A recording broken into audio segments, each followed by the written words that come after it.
Un plan social de grande ampleur pour les travailleurs du secteur associatif. C'est ce qu'a dénoncé mi-septembre Asso, le syndicat des salariés du monde associatif. Les associations ont réagi à l'annonce début août par la ministre du Travail, Muriel Pénicaud, de la suppression de 260 000 contrats aidés en 2 ans. En 2016, ce sont 459 000 contrats qui ont été signés. Ils sont passés à 310 000 en 2017 et pour 2018, seuls 200 000 emplois aidés sont prévus. Aujourd'hui, le monde associatif, c'est 1 800 000 salariés, 130 000 sont des emplois aidés. Démocratie locale, insertion professionnelle, action sanitaire et sociale, défense de l'environnement, les associations craignent que la suppression de leurs emplois aidés ait des conséquences dramatiques pour leur fonctionnement. Le syndicat parle de catastrophe humaine pour les personnes dont les contrats ne seront pas renouvelés, mais il y a aussi une catastrophe sociale induite par la décision du gouvernement. De nombreux services ne pourraient, de fait, plus être rendus à la population. Asso rappelle que le secteur associatif a toujours été à la fois un grand pourvoyeur de premier emploi ainsi qu'un laboratoire du travail précaire.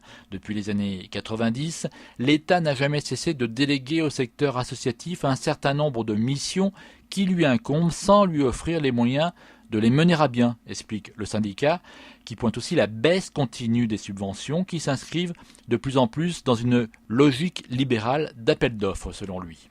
Asso, qui réclame à la ministre la création d'un emploi associatif de qualité, a d'ores et déjà commencé à effectuer un travail de recensement des emplois supprimés dans les associations. Une carte interactive baptisée carte grise contrat aidé dénombre déjà en quelques jours 594 emplois supprimés dans 249 structures. Cette carte est accessible via le site du syndicat, syndicat-asso.fr. Les associations restent malgré tout mobilisées. Les ONG environnementales entendent peser sur les assises de la mobilité qui sont lancées cette semaine. Ouvertes ce mardi 19 septembre par le Premier ministre Édouard Philippe et la ministre des Transports Elisabeth Borne, ces assises dureront 3 mois et doivent aboutir à un projet de loi pour début 2018. Réunis la semaine dernière en amont des assises, 8 ONG ont souhaité saisir l'occasion pour sortir d'un modèle de mobilité qui a atteint ses limites et qui n'est plus en adéquation avec les exigences environnementales actuelles. Lors de sa présentation du plan climat au mois de juillet, le ministre de la Transition écologique, Nicolas Hulot, a décliné les objectifs pour que la France atteigne une neutralité carbone d'ici 2050. Il prévoit notamment la fin de la vente des voitures à essence et diesel d'ici 2040. Ces engagements doivent être mis en œuvre, assure le réseau Action Climat, qui juge donc le modèle de transport actuel à bout de souffle. Les associations environnementales insistent pour que, 35 ans après la dernière loi sur les transports, la future loi de programmation s'inscrive dans la trajectoire de sortie des énergies fossiles avant 2050.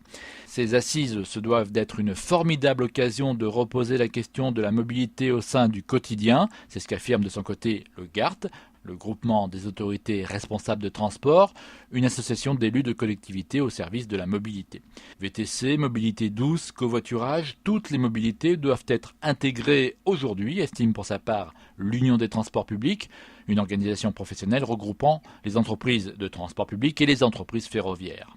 Un unanimisme rassurant, donc, gageons que ce ne soit pas que des engagements de façade et que tous tirent dans le même sens pour influer fortement et positivement sur les préconisations finales de ces assises de la mobilité et sur le projet de loi. Philippe Bourri, Fréquence Terre. Retrouvez et podcastez cette chronique sur notre site fréquenceterre.com.